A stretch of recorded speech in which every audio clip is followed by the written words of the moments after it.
प्रभु यीशु मसीह के नाम में आप सबको शालोम, जय मसीह की। प्रभु का धन्यवाद करते हैं आज के इस दिन के लिए। मेरे जीजो, आइए हम परमेश्वर के वचन में से गलातियों 2 अध्याय में से अध्ययन करेंगे। और ये गलातियों की पत्री का 6वां भाग हमारा है। 6वें आज जो अध्ययन कर रहे हैं ये 6वां भाग है गलातियों की पत्री का।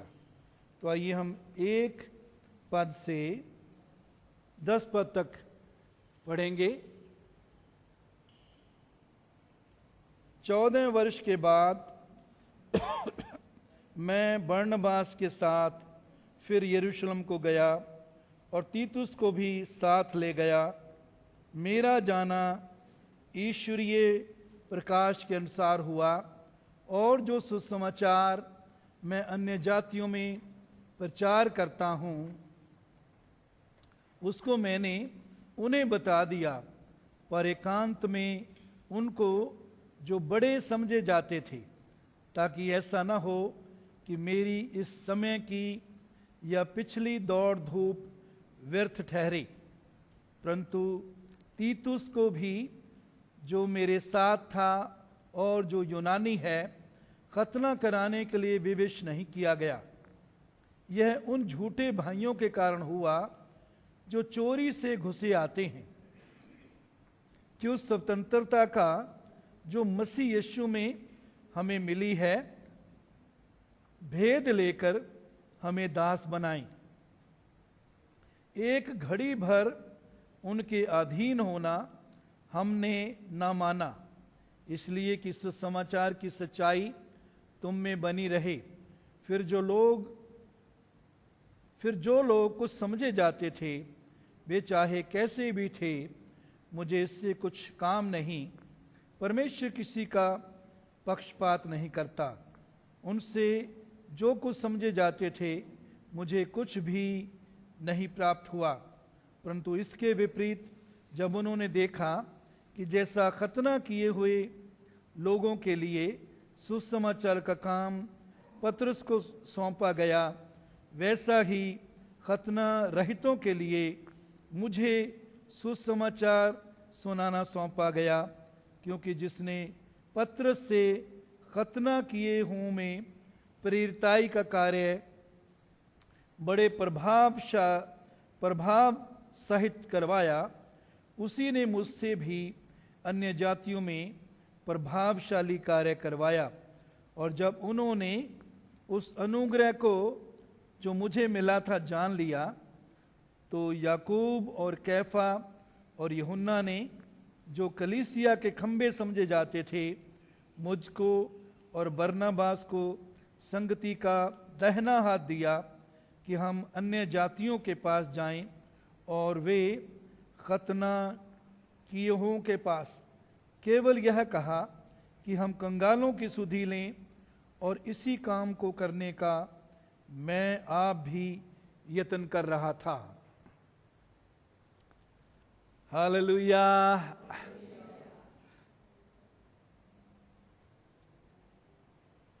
गलातियों 2 अध्याय 1 और 2 पद हम दोबारा पढ़ेंगे। 14 वर्ष के बाद मैं बरनबास के साथ फिर यरूशलेम को गया और तीतुस को भी साथ ले गया। मेरा जाना ईश्वरीय प्रकाश के अनुसार हुआ। पौलुस प्रभु का दास यहां बताता कि 14 साल के बाद वो बरनबास को, तीतुस को साथ लेकर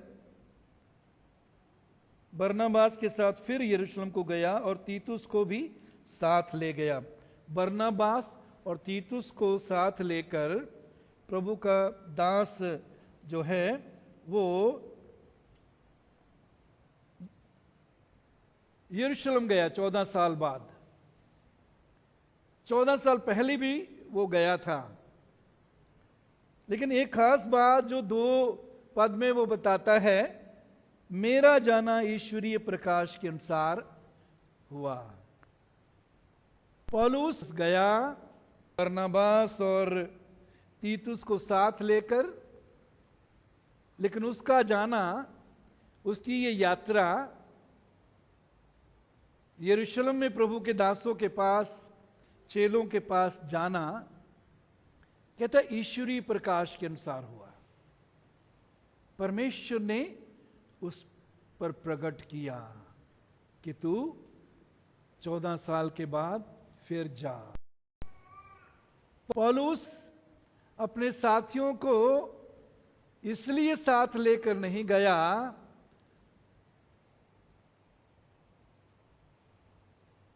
कि दूसरे भी जाते हैं हम भी जाएंगे, दूसरे भी यरूशलेम जाते हैं हम भी जाएंगे, या अपने आप को खुश करने के लिए नहीं गया।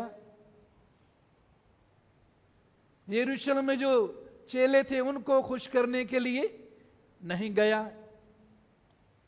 क्या कहता है? ईश्वरीय प्रकाश के अनुसार परमेश्वर ने प्रकट किया, पवित्र आत्मा ने अगुवाई की। इसलिए पौलुस बरनबास और तीतुस को साथ लेकर यरूशलेम में गया। मेरे जीजो, हमारे लिए बहुत जरूरी है इस बात को सीखना कि हम कहीं जाते हैं, विशेष तौर पर प्रभु के सेवकों के पास मिलने जाते हैं, उनके साथ संगति करने जाते हैं, बहुत जरूरी है कि हम आत्मा की अगुवाई में, जब परमेश्वर ने हमारे लिए ठहराया हुआ समय है, उस समय हम जाएं, और जरूर जाएं। जब आत्मा प्रकट करता है, जब प्रभु का आत्मा हमारे हृदय में डालता है, तो जरूर हम प्रभु के दासों के साथ संगति करें। समय समय पर इतवार को जब हम इकट्ठे होते हैं तो भी हम संगति करते हैं, एक दूसरे के साथ मुलाकात करते हैं, वचन सुनते हैं, इकट्ठे मिलकर आराधना, स्तुति, आराधना, प्रार्थना करते हैं। तो दूसरों को दिखाने के लिए नहीं, अपने आप को या दूसरों को खुश करने के लिए नहीं, लेकिन ईश्वरीय प्रकाश के अनुसार। मेरे जीजो, प्रतिदिन जरूरी है कि हम प्रभु के बच्चे होने के नाते प्रभु से प्रतिदिन अगुवाई मांगें। प्रभु तू मेरी अगुवाई कर, जहां तू चाहता है मुझको लेकर जा, मैं जाने के लिए तैयार हूं। जब चाहता है तब मैं जाने के लिए तैयार हूं। जब उसके लिए हम तैयार होते हैं, प्रभु से मांगते हैं, अगुवाई मांगते हैं, प्रभु से कहते हैं प्रभु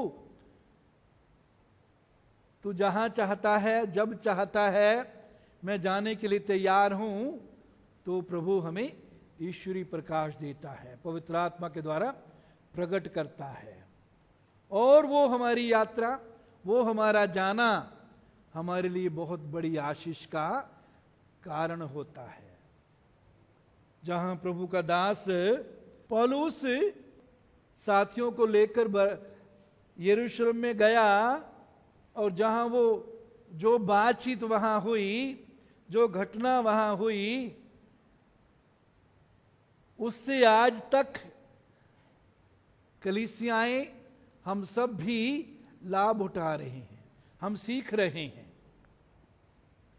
तो उससे आगे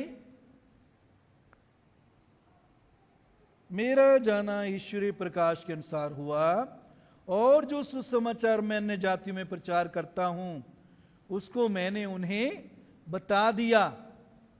जो सुसमाचार पौलुस अन्य जातियों में प्रचार करता था, कहता है उसको मैंने प्रभु के चेलों को बता दिया। क्या सुसमाचार पौलुस प्रचार करता, तो उसके बारे में आगे यदि हम पढ़ें उसमें से भी पता लगेगा।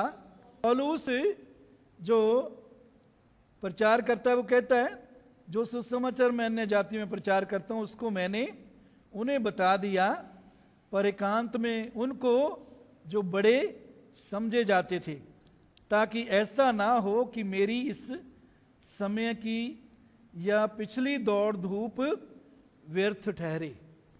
पौलुस कहता है जो सुसमाचार मैं प्रचार करता था उसके बारे में मैंने कुछ विशेष या बड़े जो समझे जाते थे प्रभु के दास, सिर्फ उनको बताया।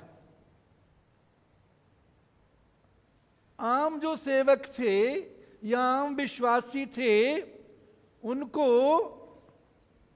उनको पत्रस ने नहीं बताया। विशेष कारण है जो हम यहां देखेंगे। मेरे जीजो,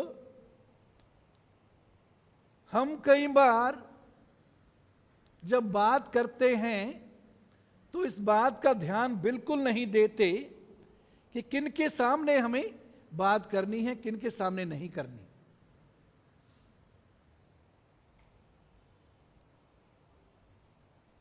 कौन कौन लोग हमारे साथ या हमारे सामने खड़े हैं जिन जिन के सामने हमने बात करनी है, उनका आत्मिक समझ कैसी है, आत्मिक स्तर कैसा है, हम इस बात की चिंता कभी कई बार नहीं करते। जो बातें आत्मिक रीति से सियाने लोगों में, मसीहों में करनी चाहिए, वो बातें हम जो मसीह में बच्चे अभी होते हैं उनके सामने करने लग जाते हैं, और उन बातों से लोग ठोकर खाते हैं, ठोकर खाते हैं, पीछे हट जाते हैं।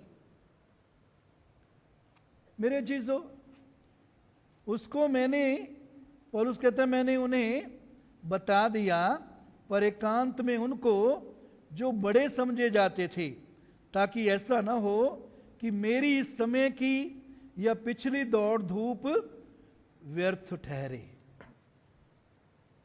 मेरे जीजो, यदि वो बातें जो हमको सिर्फ जो मसीह में मैच्योर हैं, सियाने हैं, समझदार हैं, पुराने हैं, पुराने को साथ साथ जरूरी है कि वो आत्मिक रीति से समझदार हैं,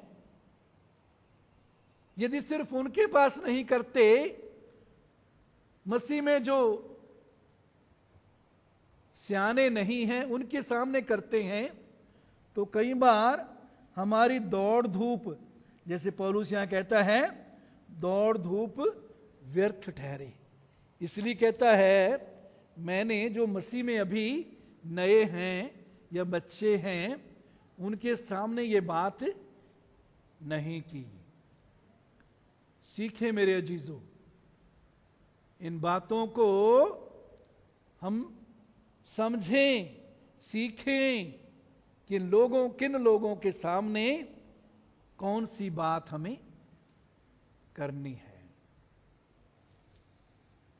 आगे, परंतु तीतुस को भी जो मेरे साथ था और जो यूनानी है, खतना कराने के लिए विवश नहीं किया गया। कौन सा सुसमाचार? वो पहले कहता है पौलुस, जो सुसमाचार मैं अन्य जातियों में प्रचार करता था। जो पौलुस प्रचार करता था, कहता है उसको मैंने जो बड़े समझे जाते थे उनको बताया। वो सुसमाचार क्या था? कि विश्वास के द्वारा अनुग्रह से हमारा उद्धार होता है। ये हमारे अपने कामों के कारण नहीं, हमारा उद्धार हमारे अपने कामों के कारण नहीं, प्रभु के अनुग्रह से, उसकी दया से हमारा उद्धार हुआ। हमने विश्वास किया, विश्वास के द्वारा अनुग्रह ही से तुम्हारा उद्धार हुआ। ये कामों के कारण नहीं, हमारे कामों के कारण नहीं। मेरे जीजो,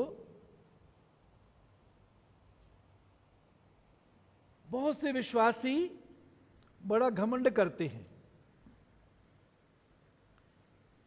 अपनी प्रार्थना, मैं प्रार्थना इतनी करता हूं, मैं वचन इतना पढ़ता हूं, मैं इतना दशमांश देता हूं, भेंट देता हूं, मैं चर्च के लिए ये करता हूं, वो करता हूं। मेरे चीजों, ना तो हमारा उद्धार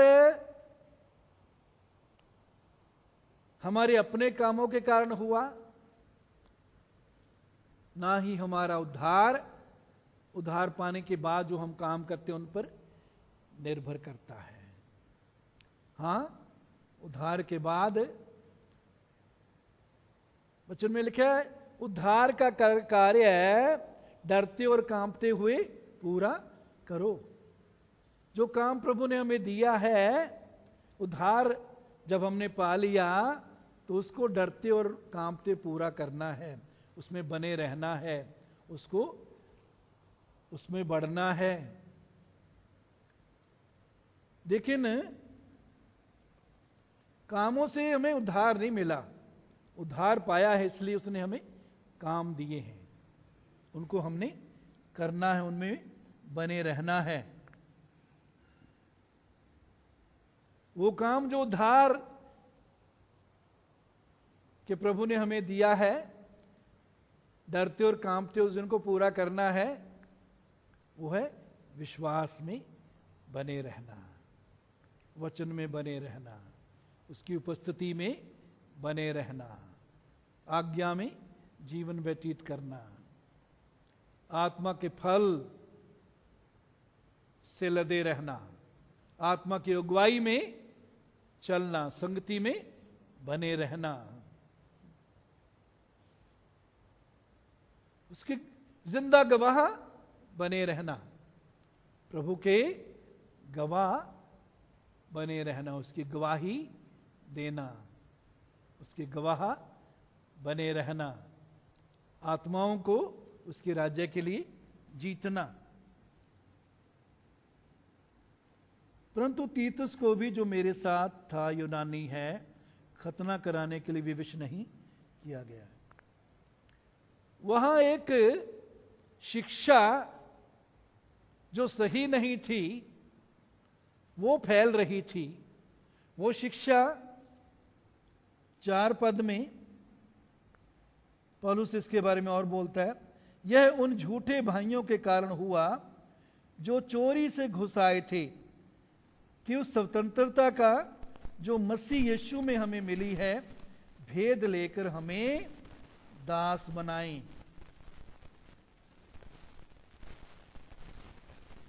कहता तीतुस जो यूनानी है, खतना कराने के लिए विवश नहीं किया गया। पौलुस के साथ गया था। पौलुस यरूशलेम के जो सेवक हैं उनसे मुलाकात की और उनको वो सुसमाचार बताया जिसमें पौलुस खतने का प्रचार नहीं करता था। वहां कुछ लोग थे जो यहूदियों में से आए थे, विश्वास करते थे, क्योंकि यहूदी खतना कराते थे। आज भी यहूदी जो हैं वो यहूदी पुरुषों का खतना होता है, मुस्लिम और यहूदी दोनों आज भी खतना कराते हैं। तो ऐसी शिक्षा कलीसिया में आ गई थी, फैल रही थी कि बिना खतना कराए हुए हमारा उद्धार नहीं, खतना कराना जरूरी है। मूसा की व्यवस्था के अनुसार बहुत सी चीजों को मानना जरूरी है, तब हमारा उद्धार होगा। केवल यीशु पर विश्वास करने से हम नहीं बचेंगे। ऐसी शिक्षा जो है वो कलीसिया में फैल रही थी। लेकिन पौलुस कहता है कि उन प्रभु के दासों ने, जो तीतुस यूनानी था, यूनानी खतना नहीं कराते, उसको भी खतना कराने के लिए मजबूर नहीं किया। लेकिन कहता है ये चर्च में या कलीसिया में जो शिक्षा ये आई, 4 पद, ये उन झूठे भाइयों के कारण हुआ जो चोरी से घुस आए थे। मेरे अजीजों, चोरी से बहुत से लोग कलीसिया में और घरों में भी घुस आते हैं। सावधान रहिए, चौकस रहिए, जागते रहिए कि बहुत से झूठे भाई, झूठे भाई क्यों बोला गया? है तो भाई हैं, लेकिन झूठे हैं, क्योंकि झूठी शिक्षा को वो अपना रहे हैं। वो क्या कह रहे हैं कि यीशु पर केवल विश्वास नहीं करना, खतना कराना भी जरूरी है। यदि खतना नहीं कराओगे, मूसा की व्यवस्था के अनुसार जो है बहुत सी चीजों को नहीं मानोगे, व्यवस्था के अनुसार काम नहीं करोगे, उनका पालन नहीं करोगे, तो उद्धार नहीं पा सकते। तो लेकिन मेरे चीजों, नए नियम में हम देखते हैं कि हमारा मसीह में आत्मिक खतना हुआ है। मसीह में हमारा क्या हुआ है जी? आत्मिक खतना। खतना क्या था? हम इससे ज्यादातर जानते हैं, पुरुषों का जो लिंग होता था उसके आगे का हिस्सा चमड़ी का वो काट दिया जाता था। ये आज्ञा परमेश्वर ने दी थी अब्राहम को सबसे पहले। अब्राहम और उनके बेटों और आगे जितने भी उस समय लोग थे, उन सब का खतना किया गया। ये बात क्या दिखाती थी? परमेश्वर ने अब्राहम को वायदा दिया था कि मैं तुमको सारा के द्वारा एक पुत्र दूंगा। लेकिन 25 साल बीत गए थे, वो पुत्र नहीं हुआ था। लेकिन परमेश्वर ने जो खतना की आज्ञा अब्राहम को दी, उसका अर्थ क्या था कि परमेश्वर की वो प्रतिज्ञा, परमेश्वर का जो वायदा है, वो अब्राहम और सारा की अपनी शारीरिक दशा या ताकत के कारण परमेश्वर का वायदा पूरा नहीं हुआ। शारीरिक रूप से सारा का गर्भ, उसके गर्भ की मरी हुई सी दशा थी, और अब्राहम का मरा हुआ सा शरीर। शारीरिक रूप से उन दोनों के अंग जो हैं बच्चा पैदा करने के लिए वो खत्म हो चुके थे, ताकत खत्म हो चुकी थी। लेकिन ऐसी हालत में परमेश्वर ने अपने वायदे को पूरा किया। न बल से, न सामर्थ से, मेरी आत्मा के द्वारा। तो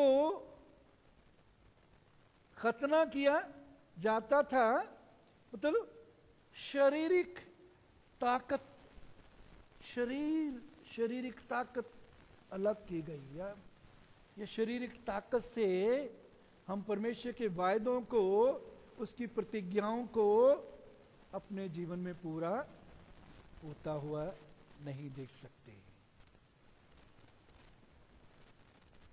तो ये शिक्षा, गलत शिक्षा बड़े जोरों से कलीसियों में फैल रही थी। तो पौलुस जो है वो वचन की सच्चाई पर खड़ा रहता है। यह उन झूठे भाइयों के कारण हुआ जो चोरी से घुस आए थे। याद रखिए, आज भी बहुत से लोग गलत शिक्षा लेकर चोरी से घुस आते हैं, कलीसिया में भी, और घरों में तो आना उनके लिए और भी आसान होता है।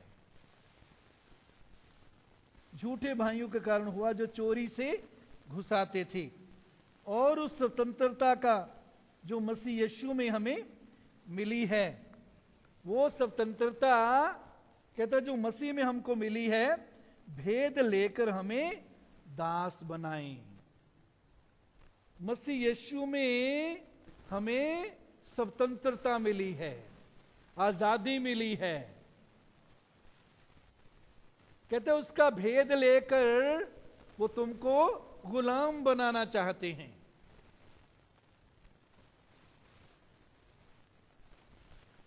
मसीह ने हमको स्वतंत्रता के लिए स्वतंत्र किया है। हमें स्वतंत्रता मिली है यीशु मसीह के लहू पर विश्वास करने के द्वारा। हमारे पाप क्षमा हुए हैं। जो पाप का दंड हमें मिलना चाहिए था, वो हमारे प्रभु ने अपने ऊपर उठा लिया। उस पर विश्वास करने से हमें पापों से स्वतंत्रता मिली है, पापों की माफी मिली है, पापों से छुटकारा मिला है, पाप के दंड से छुटकारा मिला है। उसने हमें शैतान के हाथ से स्वतंत्र किया, आजाद किया है, पाप से आजाद किया है, संसार से आजाद किया है, शरीर की अभिलाषाओं से आजाद किया है। वो बात दूसरी है, कई बार जब हम चौकस नहीं होते, हम अपने आप को फिर गुलामी में दे देते हैं। जब चौकस नहीं होते, चौकन्ने नहीं होते, तो अपने जीवन में वो जो स्वतंत्रता, आजादी प्रभु ने हमें दी है, वो आजादी क्या है? शैतान पर जय पाकर चलने की, वो आजादी पाप पर जय पाकर चलने की, वो आजादी शरीर और संसार के अभिलाषाओं पर जय पाकर चलने की आजादी। उस आजादी को कई बार हम खो देते हैं जब चौकस नहीं होते, जब शैतान को, संसार को, शरीर को, पाप को अपने जीवन में स्थान देते हैं, चौकस नहीं होते, तो उस स्वतंत्रता को हम खो देते हैं। लेकिन यहां जिस स्वतंत्रता की बात वो कर रहा है, वो है शिक्षा से संबंधित सुरक्षा के बारे में। वचन की सही शिक्षा बहुत हमारे लिए जरूरी है।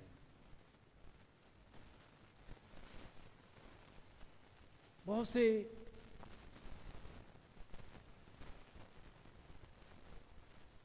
ये झूठी शिक्षा या झूठे भाइयों का जिक्र जो पौलुस यहां करता है, ये हर जगह पाई जाती है, नवा शहर में भी है।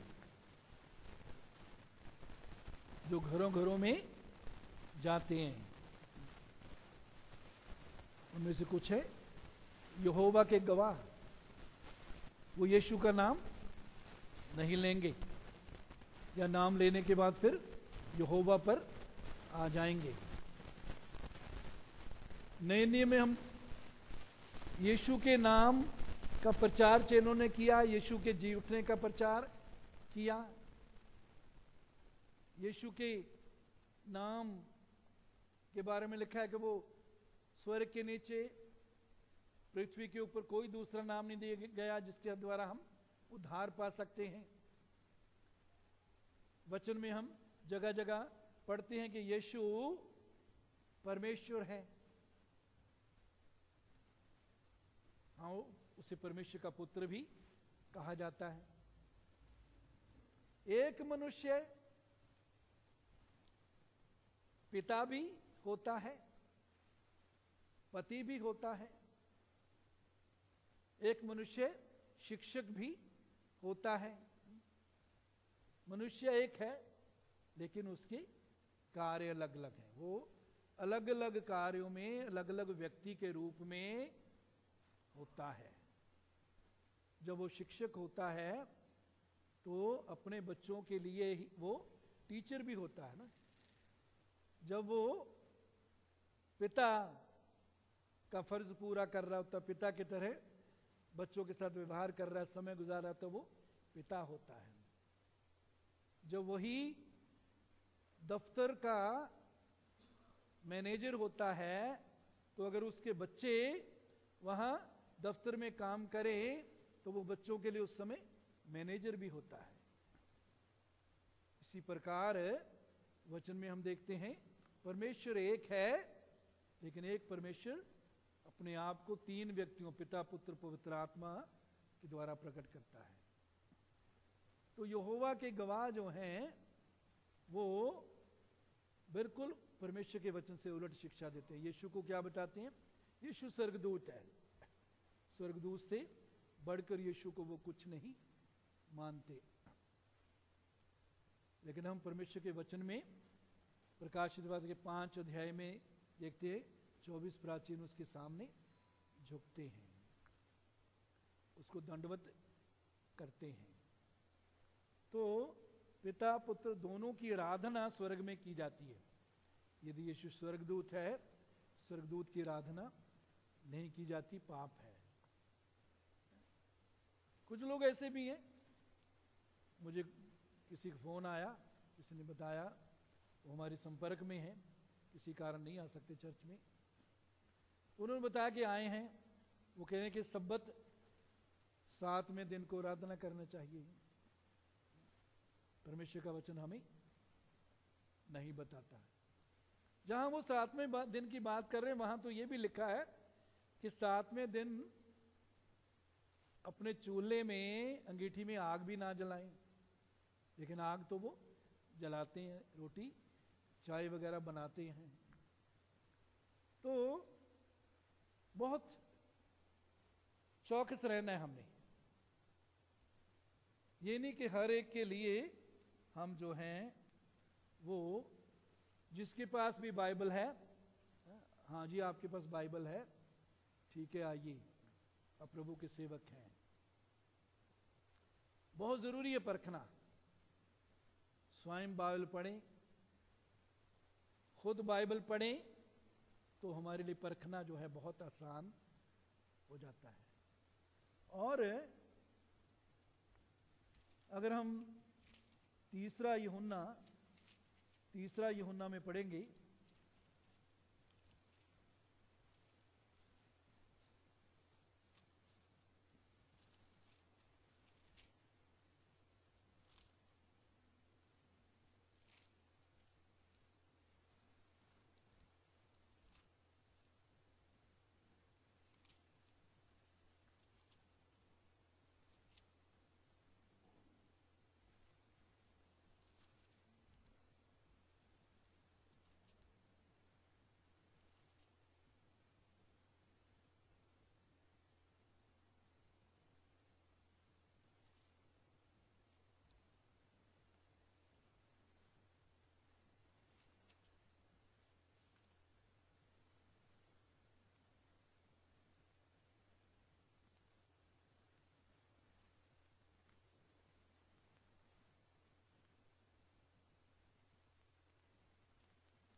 यहाँ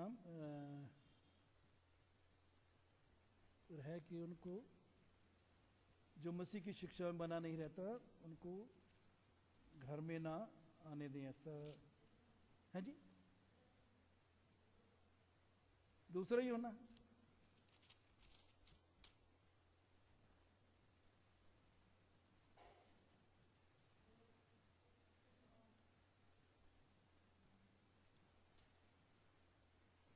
हाँ, दूसरा यूहन्ना, माफ करना, दूसरा यूहन्ना, तीसरा यूहन्ना नहीं, दूसरा यूहन्ना 1:9। जो कोई मसीह की शिक्षा से आगे बढ़ जाता है और उसमें बना नहीं रहता, उसके पास परमेश्वर नहीं।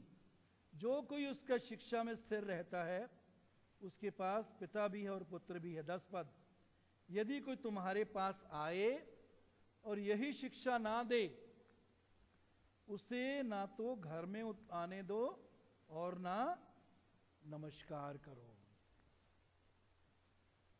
कहते हैं यदि कोई तुम्हारे पास आए और यही शिक्षा ना दे, ये शिक्षा जिस पर तुम विश्वास करते हो, जो शिक्षा तुमको मिली है, कहते हैं यदि वो शिक्षा ना दे तो उसे ना तो घर में आने दो और ना नमस्कार करो।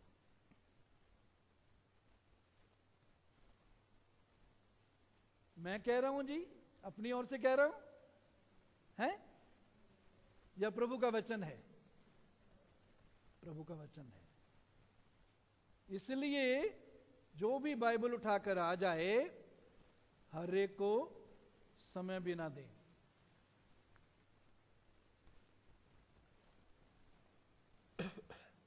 तो पौलुस आगे कहता है, एक घड़ी भर उनके अधीन होना हमने ना माना, इसलिए कि सुसमाचार की सच्चाई तुम में बनी रहे। कहते वो झूठी शिक्षा लेकर जो आए, जो झूठी शिक्षा, गलत शिक्षा फैला रहे थे, हमने एक घड़ी भर भी उनके अधीन होना हमने ना माना। घड़ी भर के लिए भी उनके अधीन हम नहीं हुए, इसलिए कि सुसमाचार की सच्चाई तुम में बनी रहे। फिर जो लोग कुछ समझे जाते हैं, वे चाहे कैसे भी थे, मुझे इससे कुछ काम नहीं। परमेश्वर किसी का पक्षपात नहीं करता। उनसे जो कुछ समझे जाते थे, मुझे कुछ भी नहीं प्राप्त हुआ। परंतु इसके विपरीत जब उन्होंने देखा कि जैसा खतना किए हुए लोगों के लिए सुसमाचार का काम पतरस को सौंपा गया, वैसा ही खतना रहितों के लिए मुझे सुसमाचार सुनाना सौंपा गया। यहां पौलुस क्या कहता है कि पतरस को सेवकाई दी, पतरस को जो प्रभु ने सेवकाई दी या सुसमाचार सुनाने का जो कार्य दिया, वो यहूदियों में दिया, और पौलुस को अन्य जातियों में प्रचार करने के लिए प्रभु ने सेवकाई दी। इस बात को दोनों ने जाना, पहचाना, माना। मेरे चीजों बहुत जरूरी है हमारे लिए भी। कैसी सेवकाई, किन लोगों में सेवकाई, कौन से स्थान पर प्रभु चाहता है हम सेवा करें। अलग अलग लोगों को अलग अलग लोगों में सेवकाई दी जाती है। इस बात को जानना, पहचानना बहुत जरूरी है। बहुत से प्रभु के दास भी एक दूसरे से उनका झगड़ा हो जाता है, भिड़ जाते हैं। क्यों? जब इस बात को हम नहीं पहचानते कि प्रभु ने किसको कहां सेवकाई दी है, किसको किन लोगों में सेवकाई दी है, जब इस बात को हम नहीं पहचानते तो एक दूसरे से झगड़ा हो जाता है। सेवकों में भी झगड़ा हो जाते हैं। ये मेरे चर्च में आता है, तुम इसके ना जाओ। एक दूसरे का आदर करना सीखना है। सेवकाइयों का आदर करना हमें सीखना है। तो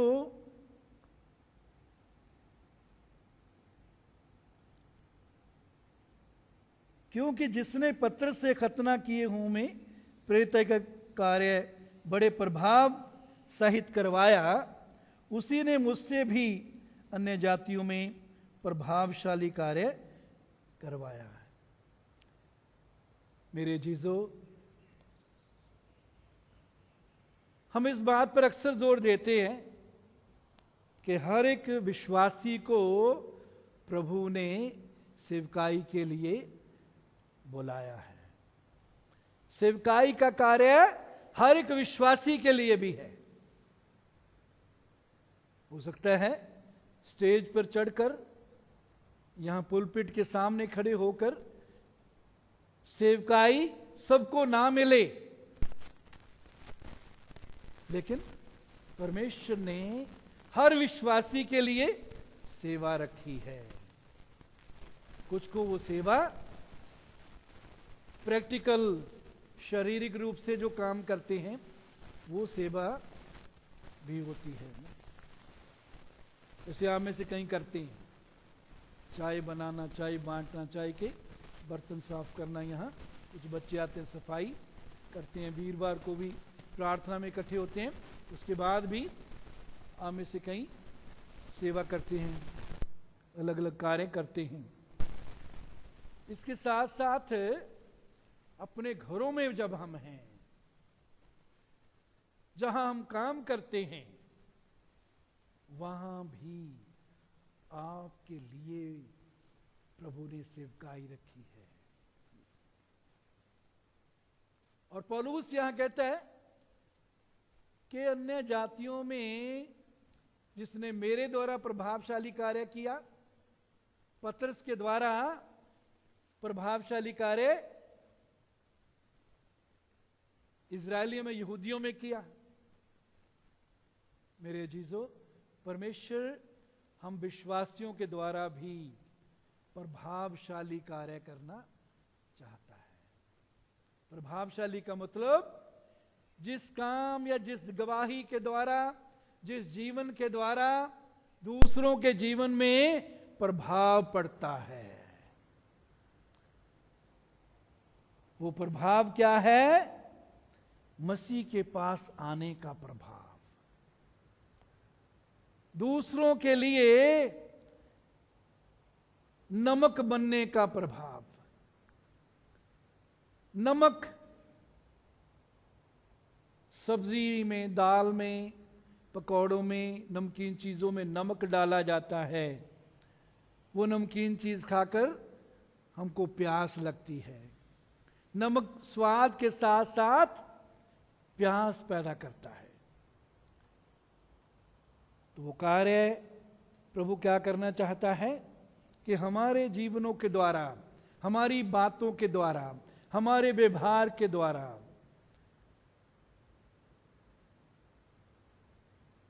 लोगों के अंदर मसीह को जानने की, मसीह के पास आने की प्यास उनके अंदर पैदा हो जाए।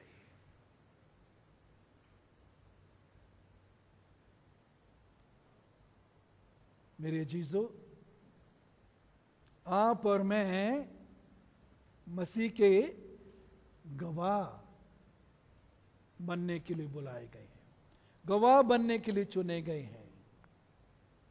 और ये गवाही सबसे पहले हमारे जीवन से दिखनी चाहिए, हमारे व्यवहार से दिखनी चाहिए। हमारे अंदर मुंह से जो बातें निकलती हैं उनसे ये गवाही दिखनी चाहिए। वो गवाही क्या है? हमारे प्रभु यीशु ने हमारे लिए अपने प्राण दिए। यीशु ने हमारे पापों की सजा अपने ऊपर उठा ली। यीशु ने हमारे पापों को क्षमा किया। यीशु ने हमें नया जीवन दिया, अनंत जीवन दिया। ऐसा जीवन जिसमें परमेश्वर की शांति, परमेश्वर का आनंद भरा हुआ है। वो जीवन जो सदा का जीवन है, वो ना खत्म होने वाला जीवन है। वो जीवन जो परमेश्वर ने अपना जीवन आदम और हवा में डाला था। आदम ने, हवा ने परमेश्वर की आज्ञा तोड़ने के द्वारा उस जीवन को खो दिया, उसी जीवन को दोबारा यीशु पर विश्वास करने के द्वारा परमेश्वर हमें देता है। वो जीवन आप में और मुझ में उसने डाल दिया है। और प्रभु चाहता है हमारे जीवन के द्वारा, हमारी गवाही के द्वारा प्रभावशाली रीति से दूसरों के जीवन में प्रभु जो है जीवनों को तब्दील करे, बदले। दूसरों के अंदर प्रभु पर विश्वास आ जाए, दूसरे प्रभु की सच्चाई हमारे जीवनों के द्वारा जान जाएं, पहचान लें कि हमारा प्रभु जिंदा प्रभु है, वो मुर्दों में से जी उठा हुआ प्रभु है। देख मैं मर गया था, यीशु ने कहा, अब मैं युगानुग जीवित हूं। वो मर गया था, अब युगानुयुग का मतलब है सदा काल के लिए जीवित है। और उसकी इच्छा क्या है? पौलुस क्या कहता है? जब तक तुम में मसीह का रूप ना बन जाए, मुझे फिर क्या होती है जी? जच्चा की सी पीड़ा। ऐसी पीड़ा जैसी स्त्री जब बच्चे को जन्म देती है उसमें पीड़ा होती है, ऐसी पीड़ा पौलुस कहता मुझे होती है। क्यों वो पीड़ा है? क्योंकि पौलुस विश्वासियों में जिनमें वो सेवा करता है उनमें वो मसीह के रूप को देखना चाहता है, मसीह के स्वभाव को देखना चाहता है, मसीह के गुणों को देखना चाहता है, मसीह के कामों को देखना चाहता है। वो कहता जब तक ये नहीं होता मुझे तुम्हारे लिए पीड़ा लगी है।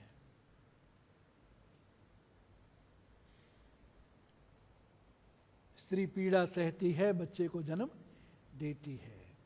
पौलुस कहता मैं पीड़ा समझता हूं, सहता हूं ताकि मसीह का रूप तुम में दिखने लग जाए, तुम मसीह की तरह जीवन गुजारने लग जाओ, मसीह की तरह व्यवहार करने लग जाओ। मेरे अजीजों, हमारा प्रभु यीशु मसीह नया धर्म देने के लिए इस पृथ्वी पर नहीं आए। वो हमारे धर्म को नहीं बदलते, हमारे जीवन को बदलते हैं। मेरे अजीजों, तो जरूरी है विश्वासी होने के नाते हमारी ये प्रार्थना हो, हमारी ये इच्छा हो, हमारे अंदर ये बोझ हो कि प्रभु मेरे द्वारा तू दूसरों के जीवनों में प्रभावशाली कार्य कर, मेरे द्वारा दूसरे तेरी नजदीकी में आए, तुझ में बढ़ें, मैं उनको जीत लूं।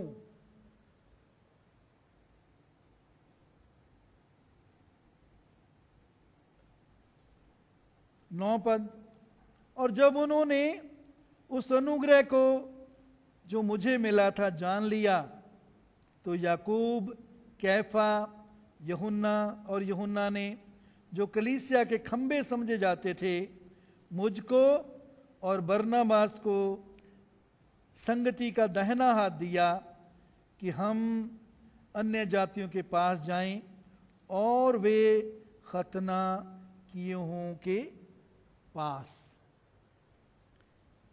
यहां हम 9 पद में परमेश्वर के 3 सेवकों के नाम देखते हैं, उनके बारे में लिखा है वो कलीसिया के खंबे समझे जाते थे, वो कलीसिया के बड़े अगुवे समझे जाते थे। कौन कौन? याकूब, कैफा और यूहन्ना। कैफा कौन है? पतरस। कैफा का नाम पतरस यीशु ने रखा था। तो यहां हम देखते हैं कि याकूब का नाम पहले आया, कैफा का नाम दूसरा है, पतरस का नाम, और यूहन्ना का नाम तीसरा है। तीनों कलीसिया के खंबे समझे जाते थे। एक और शिक्षा हो सकता है आपने सुनी होगी, या हो सकता है आने वाले दिनों में आप सुनने पाएंगे। वो शिक्षा क्या है कि कुछ लोग विश्वास करते हैं, कहते हैं कि पतरस जो है सबसे बड़ा चेला था। पतरस को यीशु मसीह ने अपनी गद्दी दी। पतरस की गद्दी पर आज भी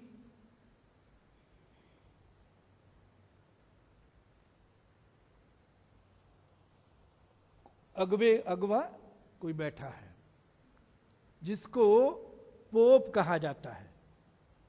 ये रोमन कैथोलिक चर्च में पतरस की गद्दी जो है, मानी जाती है कि पतरस की गद्दी पर उनके आगे जितने भी पोप हुए वो पतरस की गद्दी पर बैठे हैं। लेकिन मेरे अजीजों, यहां हम स्पष्ट रीति से देखते हैं कि अगर पतरस को यीशु मसीह ने गद्दी दी होती या पतरस को सबसे बड़ा ओहदा दिया होता तो उसका नाम याकूब के स्थान पर उसका नाम पहले आना था। यीशु मसीह ने मत्ती 16 अध्याय 18 पद, मत्ती 16:18, मत्ती 16:18,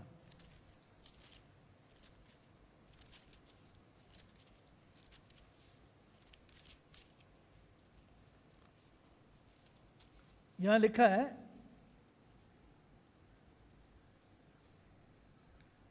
मैं भी तुझसे कहता हूं, पतरस से प्रभु कहता है, तू पतरस है और मैं इस पत्थर पर अपनी कलीसिया बनाऊंगा और अधोलोक के फाटक उस पर प्रबल ना होंगे। तो बहुत से लोग विश्वास करते हैं कि पतरस पर यीशु ने कलीसिया बनाई। मेरे जीजो, जब यहां प्रभु कहता है कि तू पतरस है, मैं इस पत्थर पर अपनी कलीसिया बनाऊंगा, यहां प्रभु का कहने का अर्थ जो है, पतरस जो 17 पद में बोलता है, 17 पद में पतरस क्या कहता है, 16 पद में, शमौन पतरस ने उत्तर दिया, तू जीवते परमेश्वर का पुत्र मसीह है। यीशु मसीह ने पूछा अपने चेलों से, तुम क्या कहते हो कि मैं कौन हूं? उससे पहले चेले जो हैं वो दूसरे लोगों के बारे में विचार बताते हैं कि कोई कहता है कि तू एलिया है, कोई कहता है यिर्मयाह, कोई कहता है भविष्यद्वक्ताओं में से एक। पर पतरस जो है, जब चेलों से पूछा कि तुम बताओ मैं कौन हूं, तो पतरस कहता तू जीवते परमेश्वर का पुत्र मसीह है। 17 पद में उसके जवाब में प्रभु कहते हैं, हे शमौन योना के पुत्र, तू धन्य है, क्योंकि मांस और लहू ने नहीं परंतु मेरे पिता ने जो स्वर्ग में है ये बात तुझ पर प्रकट की। पिता ने जो बात प्रकट की है, पिता ने जो प्रकाशन दिया है, पिता ने ये जो सच्चाई प्रकट की है, पिता ने जो प्रकाश प्रकट किया है कि मैं जीवते परमेश्वर का पुत्र मसीह हूं, इस प्रकाश के अंगीकार पर यीशु ने कलीसिया जो है बनाई है, ना कि पतरस पर। तो बहुत से लोग कहते हैं कि पतरस जो है उस पर कलीसिया बनी। नहीं मेरे जीजो, ये शिक्षा भी गलत है। पतरस ने जो अंगीकार किया, परमेश्वर की आत्मा ने जो प्रकट किया पतरस पर, कि तू जीवते परमेश्वर का पुत्र है। उस प्रकाश के अंगीकार पर जो है यीशु ने अपनी कलीसिया बनाई। उस प्रकाश को पाकर उसका अंगीकार जो करता है वो कलीसिया में शामिल होता है, ना कि पतरस पर विश्वास करके। पतरस पर विश्वास करके, पतरस को ग्रहण करके कोई भी कलीसिया में शामिल नहीं होता, कलीसिया का भाग हिस्सा नहीं बनता। यीशु परमेश्वर का पुत्र है, उस पर विश्वास करके, उसका अंगीकार करके हम कलीसिया में शामिल होते हैं।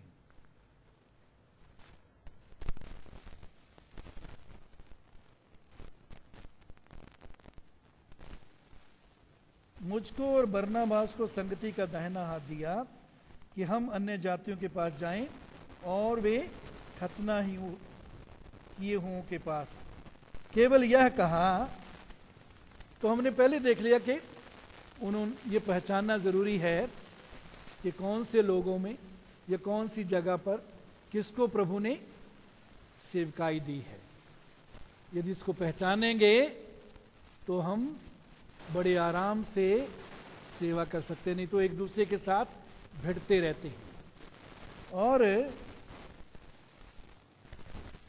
10 पद, केवल यह कहा, अब पौलुस को जो बात प्रभु के दासों ने बोली वो ये है, केवल ये कहा कि हम कंगालों की सुधि लें और इसी काम को करने का मैं आप भी यत्न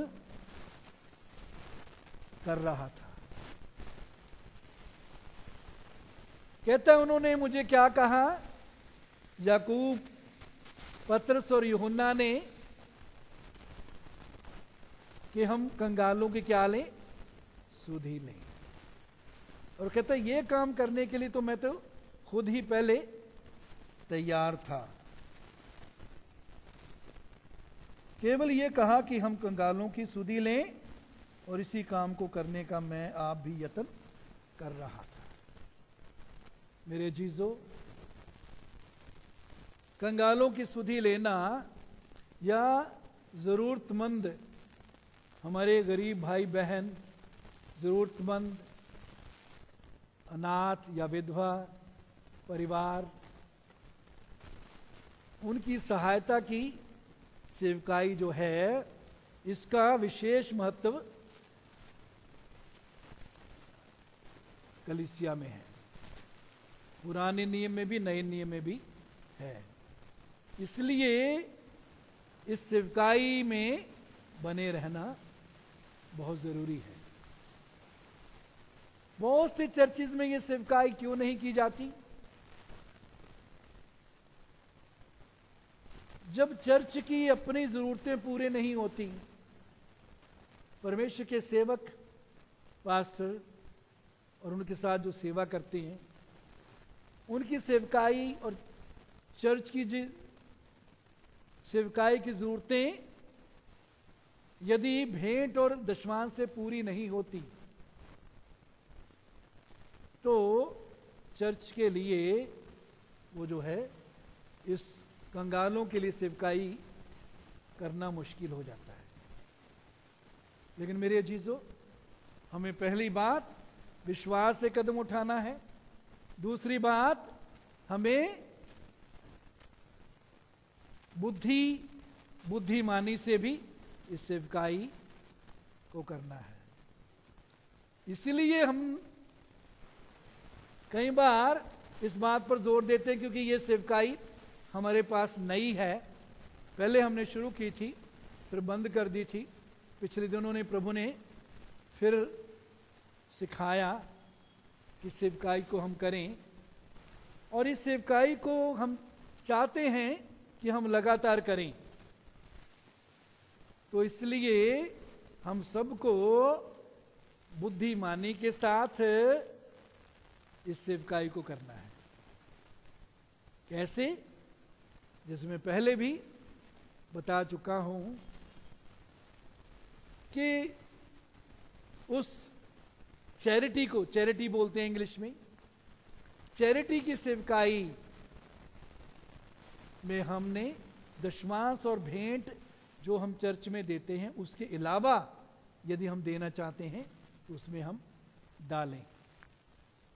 यदि जो चर्च में हम भेंट हमें देनी है उसकी बजाय हम चैरिटी में डालते हैं तो उससे चर्च की जरूरतों पर प्रभाव डलेगा, उनकी जरूरतों को पूरा होना मुश्किल होता है। तो दशमांश और भेंट के अलावा यदि हम दे सकते हैं, देना चाहिए, जितना दे सकते हैं देना चाहिए, वो हम चैरिटी में दें। यदि इस बात को नहीं समझेंगे ना तो जो है वो उसको आगे ले जाना कई बार मुश्किल हो जाता है ना। लेकिन हम चाहते हैं इसको करते रहें, विश्वास करें कि हम इसको लगातार करते रहेंगे, लेकिन बुद्धिमानी का भी इस्तेमाल करें। वो जो साइड में बकेट हैं वो दोनों दशमांश और भेंट के लिए हैं, और ये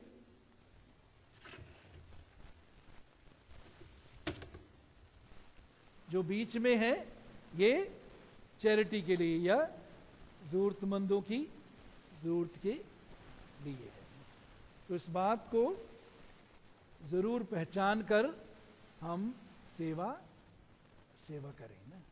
तो दशमांश और भेंट भी दें और जो है कंगालों के लिए या जरूरतमंदों के लिए भी हम दें।